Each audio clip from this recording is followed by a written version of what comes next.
നമസ്കാരം. കാർഷിക പഞ്ചാംഗപ്രകാരം മലയാള മാസമായ മേടത്തിലെ ആദ്യ ദിവസമാണ് നാം മേടവിഷു അല്ലെങ്കിൽ മഹാവിഷുവായി ആഘോഷിക്കുന്നത്. കേരളം കൂടാതെ പല ദേശങ്ങളും ഈ ദിവസമോ ഇതിനോടനുബന്ധിച്ചിട്ടുള്ള ദിവസങ്ങളിലോ ഈ ആഘോഷാചാരങ്ങൾ നടത്തുന്നുണ്ട്. ഉദാഹരണത്തിന് ആസാമിലെ ബിഹു, പശ്ചിമ ബംഗാളിലെ പൊയില ബൈശാഖ്, ബീഹാറിലാണെങ്കിൽ ബൈഹാഗ്, പഞ്ചാബിൽ ബൈശാഖി, തമിഴ്നാട്ടിൽ പുത്താണ്ട്. ഇങ്ങനെയാണ് നമ്മുടെ വിഷു അവർ ആഘോഷിക്കുന്നത്. ഇനി വിഷു എന്ന വാക്ക് വിഷുവം എന്ന പദത്തിൽ നിന്നാണ് ഇത് ഉണ്ടായിട്ടുള്ളത്. ഇതുകൊണ്ട് അർത്ഥമാക്കുന്നത് തുല്യമായത് എന്നാണ്. അതായത് രാവും പകലും തുല്യമായ ദിവസത്തെ വിഷു എന്ന് വിളിച്ചു തുടങ്ങി. മഹാവിഷു അല്ലെങ്കിൽ വിഷു എന്നറിയപ്പെടുന്ന നമ്മുടെ ഈ ആഘോഷത്തിന് പിന്നിൽ ഒട്ടേറെ ഐതിഹ്യങ്ങൾ നിലവിലുണ്ട്. അതിൽ ഒരു പുരാണ കഥ കേട്ടോളൂ. ഒരിക്കൽ 3 ലോകങ്ങളും നരകാസുരൻ്റെ ഉപദ്രവത്താൽ വലഞ്ഞു. എല്ലാവർക്കും ബുദ്ധിമുട്ട്. തുടർന്ന് ശ്രീകൃഷ്ണനും പത്നി സത്യഭാമയും ഗരുഡാരൂഢരായി നരകാസുരനുമായി യുദ്ധത്തിനെത്തി. യുദ്ധത്തിൽ മുരൻ, താമ്രൻ, അന്തരീക്ഷൻ, ശ്രവണൻ, വസുവിഭാസു, നപസ്വാൻ, അരുണൻ തുടങ്ങിയ അസുരന്മാരെയെല്ലാം വധിച്ച് ഒടുവിൽ നരകാസുരനെയും നിഗ്രഹിച്ചു. മഹാവിഷ്ണുവിൻ്റെ അവതാരമായ ഭഗവാൻ ശ്രീകൃഷ്ണൻ നരകാസുരവധം നടത്തിയ ദിനമാണ് വിഷുവായി കൊണ്ടാടുന്നതെന്നാണ് ഒരു ഐതിഹ്യം. അതുപോലെ വിഷു, വിഷുഫലം ഇവ രണ്ടും തന്നെ കേരളീയർക്ക് ഒട്ടും ഒഴിച്ചുകൂടാൻ സാധിക്കാത്ത കാര്യങ്ങളാണ്. വിഷുവിൻ്റെ പ്രാധാന്യം നോക്കാം.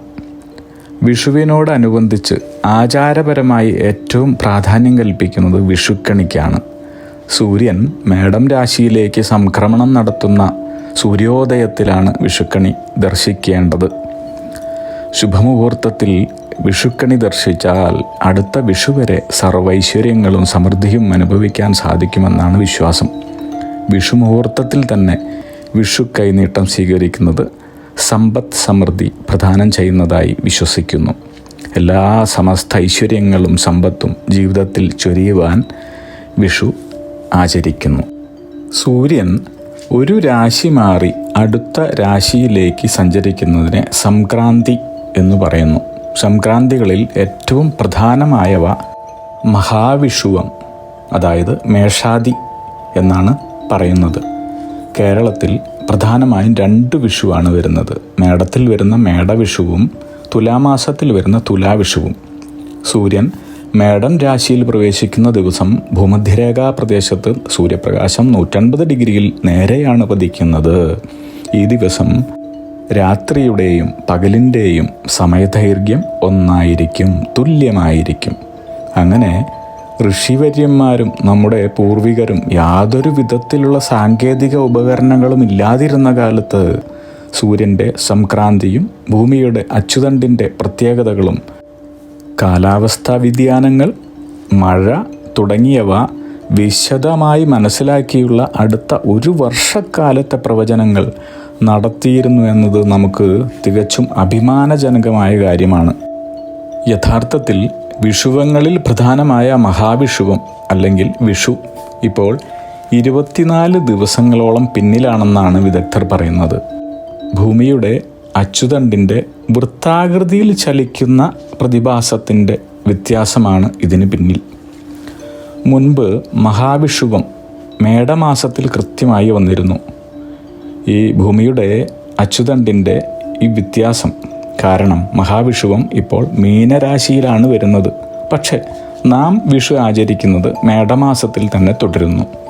ഇതേപോലെ തുലാമാസത്തിലെ വിഷു ഇപ്പോൾ കന്നിരാശിയിലാണ് വരുന്നതെന്നാണ് വിദഗ്ധ മതം. ഇനി ജ്യോതിഷപരമായി ചിന്തിക്കുകയാണെങ്കിൽ വിഷുവിന് ചെയ്യുന്ന കാര്യങ്ങളുടെ ഫലങ്ങൾ അടുത്ത വിഷു വരെയുള്ള 1 വർഷം അനുഭവിക്കാൻ സാധിക്കുമെന്നാണ് പറയുന്നത്.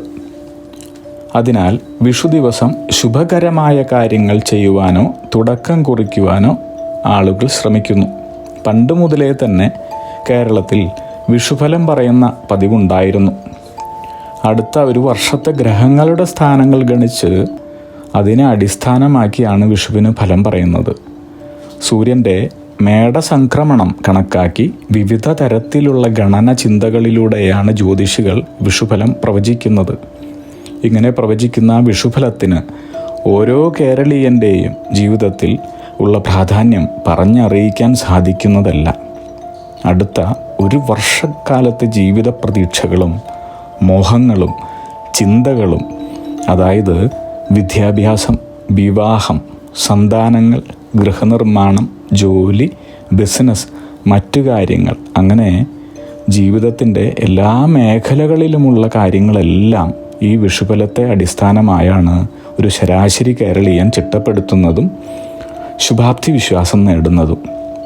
വിഷുഫലമാണ് അടുത്ത ഒരു വർഷം നിങ്ങളെ ജീവിത വിജയം നേടുവാൻ, നേട്ടങ്ങൾ കരസ്ഥമാക്കുവാനുമായി നയിക്കുന്നത്.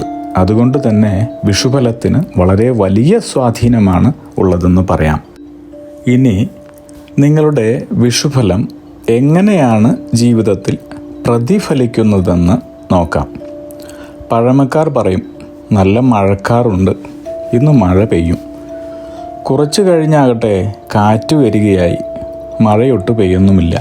അപ്പോൾ അവർ പറയും, കാറ്റ് വന്നു, മഴയെ കൊണ്ടുപോയി. അതായത് എവിടെ നിന്നോ ഇങ്ങോട്ട് മഴ കൊണ്ടുവന്നത് കാറ്റാണ്, ആ കാറ്റ് തന്നെ മഴ എങ്ങോട്ടോ കൊണ്ടുപോയി എന്ന്. ഇതുപോലെ തന്നെയാണ് വിഷുഫലത്തിൻ്റെ കാര്യവും. നല്ല മഴക്കാറുണ്ട്, മഴ പെയ്യും, എന്നാൽ കാറ്റ് അനുകൂലമാകണം. എന്താണ് ആ കാറ്റിനെ അനുകൂലമാക്കുന്ന കാര്യങ്ങൾ എന്ന് നമുക്ക് നോക്കാം. ഹൈന്ദവ വിശ്വാസമനുസരിച്ച് നമുക്ക് നമ്മുടെ സൽക്കർമ്മ ഫലങ്ങൾ, ഭാഗ്യം, ഐശ്വര്യ, സമ്പദ് സമൃദ്ധി ഇത്യാദികൾ യഥാസമയം അനുഭവിക്കുവാൻ സാധിക്കണമെങ്കിൽ, അല്ലെങ്കിൽ നമുക്ക് അതെല്ലാം അനുഭവിക്കുവാനുള്ള അർഹത കൈവരണമെങ്കിൽ ഈശ്വരാനുകൂലം ഉണ്ടാവണം. ഇനി ഈശ്വരാനുകൂലം അനുഭവിക്കണമെങ്കിലോ പിതൃദോഷങ്ങൾ, ഗ്രഹ രാശി നക്ഷത്ര ദോഷങ്ങൾ, കുടുംബ ധർമ്മ ദൈവങ്ങളുമായി ബന്ധപ്പെട്ട ദോഷങ്ങൾ, ഭൂമി ഗ്രഹദോഷങ്ങൾ എന്നിവ പാടുള്ളതല്ല. അപ്പോൾ ഈ പറഞ്ഞ ദോഷങ്ങളൊന്നും തന്നെ ബാധിക്കാതെ ശ്രദ്ധിച്ചു ജീവിക്കുന്നവർക്കാണ് തങ്ങൾക്ക് അർഹമായ എല്ലാ ഗുണബലാനുഭവങ്ങളും വിഷുഫലത്തിലൂടെ യഥാസമയത്തു തന്നെ കൈവരുന്നത്. അതുകൊണ്ട് വിഷുഫലം നമുക്ക് യഥാസമയം തന്നെ അനുഭവയോഗ്യമാകുവാനും അതുകൊണ്ട് ജീവിതത്തിൽ പ്രയോജനമുണ്ടാകുവാനുമായി ചില കാര്യങ്ങൾ ശ്രദ്ധിക്കേണ്ടതുണ്ട്, ചെയ്യേണ്ടതുണ്ട്. ഇങ്ങനെ വളരെ ജാഗ്രതയോടെയുള്ള കാര്യഫല സിദ്ധിപ്രാപ്ത മാർഗങ്ങളാൽ ആണ് നിങ്ങൾക്ക് പ്രവചിച്ചിട്ടുള്ള വിഷുഫലങ്ങൾ പ്രാപ്തമായി വരുന്നതെന്ന് പറയാം. നേരത്തെ പറഞ്ഞതുപോലെയുള്ള ഗ്രഹരാശി നക്ഷത്ര ദോഷങ്ങൾ, കുടുംബധർമ്മ ദൈവഗണങ്ങളുമായി ബന്ധപ്പെട്ട ദോഷങ്ങൾ, ഭൂമി ഗൃഹദോഷങ്ങൾ എന്നിവ ഒരു ജ്യോതിഷിയെ സമീപിച്ച് കണ്ടുപിടിച്ച് വേണ്ടുന്നത് ചെയ്യാവുന്നതാണ്. അതുകൊണ്ട് തന്നെ അവയൊഴികെ നിങ്ങൾ ചെയ്യേണ്ടുന്ന കാര്യങ്ങളാണ് ഇവിടെ പറയുന്നത്. ഈ കാര്യങ്ങൾ ചിട്ടയോടെ യഥാസമയത്ത്, അതായത് മേടമാസം കഴിയുന്നതിന് മുൻപ് തന്നെ ചെയ്ത് പൂർത്തിയാക്കുന്നവർക്ക് തങ്ങളുടെ വിഷുഫലത്തിലെ കാര്യങ്ങൾ അതേ പ്രകാരത്തിലൂടെ സിദ്ധിക്കുന്നത് സുനിശ്ചയം അനുഭവമതം. തങ്ങളുടെ ജന്മനക്ഷത്ര ക്ഷേത്രങ്ങൾ സന്ദർശിക്കുന്നത് ഏറ്റവും പുണ്യകരമായ പ്രവൃത്തികളിലൊന്നാണ്. ഓരോ ജന്മത്തിനും ഓരോ നക്ഷത്രങ്ങളുണ്ട്. ഓരോ നക്ഷത്രങ്ങൾക്കും ഓരോ ദേവതകളും. ആ ദേവതകളെ മനസ്സിലാക്കി അതാത് നക്ഷത്രങ്ങൾക്കുള്ള ക്ഷേത്രങ്ങളിൽ പോയി പ്രാർത്ഥിച്ചാൽ ജീവിത വിജയവും ഐശ്വര്യവും നിശ്ചയമാണ്. ഓരോ നക്ഷത്രങ്ങൾക്കും ദോഷങ്ങൾ മാറി ഫലം പൂർണ്ണമായും ലഭിക്കുവാൻ ജന്മനക്ഷത്രത്തിനനുസരിച്ചുള്ള ക്ഷേത്രങ്ങൾ തന്നെ സന്ദർശിക്കേണ്ടതുണ്ട്. ഉത്ര നക്ഷത്രം. ജീവിതം വളരെ ആസ്വദിച്ചു ജീവിക്കുന്നവരാണ് ഉത്ര നക്ഷത്രക്കാർ. ശുദ്ധഹൃദയരാണെങ്കിലും പെട്ടെന്നുള്ള കോപം ഇവരെ അശാന്തരാക്കും. ആത്മാർത്ഥതയുടെ കാര്യത്തിൽ മുന്നിൽ നിൽക്കുന്ന ഇവർ ചതിയും വഞ്ചനയും വെച്ചു പൊറുപ്പിക്കില്ല. എടുത്ത തീരുമാനത്തിൽ അവസാനം വരെയും ഉറച്ചു നിൽക്കുന്നവരാണ് ഉത്രം നക്ഷത്ര ജാതർ. ചെയ്യേണ്ടുന്ന കാര്യങ്ങൾ: ഈ നക്ഷത്ര ജാതർ ശാസ്താപ്രീതി വരുത്തേണ്ടതാണ്. കൂടാതെ ചൊവ്വ, ബുധൻ, വ്യാഴം എന്നീ ദശാകാലങ്ങളിൽ ഉത്രം നക്ഷത്ര ദിവസങ്ങളിൽ അന്നദാനം, നീരാഞ്ജനം എന്നിവ നടത്തുക. 2. ഉത്രം നക്ഷത്രത്തിലും അനുജന്മ നക്ഷത്രങ്ങളായ ഉത്രാടം, കാർത്തിക എന്നീ നക്ഷത്ര ദിവസങ്ങളിലും ശാസ്താ ക്ഷേത്ര ദർശനം നടത്തി യഥാശക്തി വഴിപാടുകൾ സമർപ്പിക്കുക. നിത്യവും ശാസ്താവിനെ ഭജിക്കുക. 3. ഉത്രനക്ഷത്രക്കാർ ശിവഭജനം നടത്തുക. ജലധാര, കൂവളത്തിലമാല എന്നിവയും നടത്തേണ്ടതുണ്ട്. 4. ഗണപതി ക്ഷേത്രം സന്ദർശിച്ച് ഗണപതി ഹോമം, കറുകമാല ഇവ നടത്തുക. 5. നിങ്ങളുടെ കുടുംബദേവതയെ നിത്യേന ഭജിക്കുക. 6. തമിഴ്നാട്ടിലെ തിരുച്ചിറപ്പള്ളി മംഗല്യേശ്വർ കോവിലാണ് ഉത്രനക്ഷത്രക്കാരുടെ ജന്മനക്ഷത്ര ക്ഷേത്രം. ഇവിടം സന്ദർശിക്കുവാൻ ബുദ്ധിമുട്ടുള്ളവർ മാവേലിക്കരയിലുള്ള ദക്ഷിണകാശി എന്നറിയപ്പെടുന്ന കണ്ടിയൂർ മഹാദേവ ക്ഷേത്രം സന്ദർശിച്ച് യഥാശക്തി വഴിപാടുകൾ നടത്തുക. ഇവിടെ നിർദ്ദേശിച്ചതെല്ലാം ചെയ്യുക വഴി എല്ലാ ദോഷഫലങ്ങളെയും ഇല്ലാതാക്കി ഈ വർഷത്തെ വിഷുഫലങ്ങളെല്ലാം തന്നെ നേടുവാൻ നിങ്ങളെ സഹായിക്കുന്നു. അഗ്നിഹോത്രികളുടെ ജീവിത നിയോഗ പ്രവചനങ്ങളിലൂടെ നിങ്ങളുടെ കർമ്മദോഷങ്ങൾ നീക്കുന്നതിനും ജീവിത വിജയം നേടുന്നതിനുമായി ഞങ്ങളുടെ ബിസിനസ് വാട്സപ്പ് നമ്പറിലോ മെയിലിലോ ബന്ധപ്പെടുക.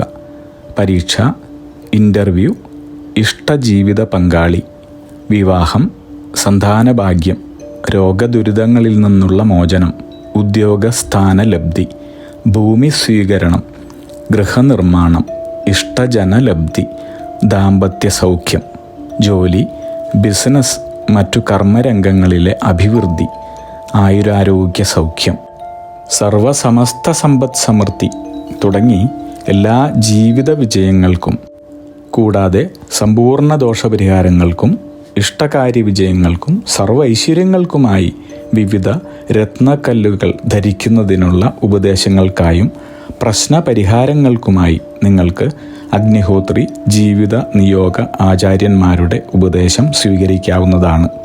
ഒരു കാര്യം പ്രത്യേകം ഓർക്കുക: നേരിട്ടുള്ള private consultation, online phone consultation എന്നിവയ്ക്ക് വാട്സപ്പിലൂടെയോ മെയിലിലൂടെയോ ഉള്ള മുൻകൂർ ബുക്കിംഗ് ആവശ്യമാണ്. ബിസിനസ് വാട്സപ്പ് നമ്പർ ശ്രദ്ധിച്ചോളൂ: 9846797971. Mail ID myniyogam@gmail.com. നിങ്ങളുടെ എല്ലാവിധത്തിലുമുള്ള പിതൃ, കർമ്മ, ഗ്രഹ, രാശി, നക്ഷത്ര ദോഷനിവൃത്തികൾക്കും പരമമായ ജീവിത വിജയത്തിനും അവസാനത്തെ അത്താണി അഗ്നിഹോത്രി ജീവിത നിയോഗ ആചാര്യന്മാർ. അഗ്നിഹോത്രികളുടെ ജീവിത നിയോഗ പ്രവചനങ്ങൾ മനുഷ്യ നന്മയ്ക്ക്.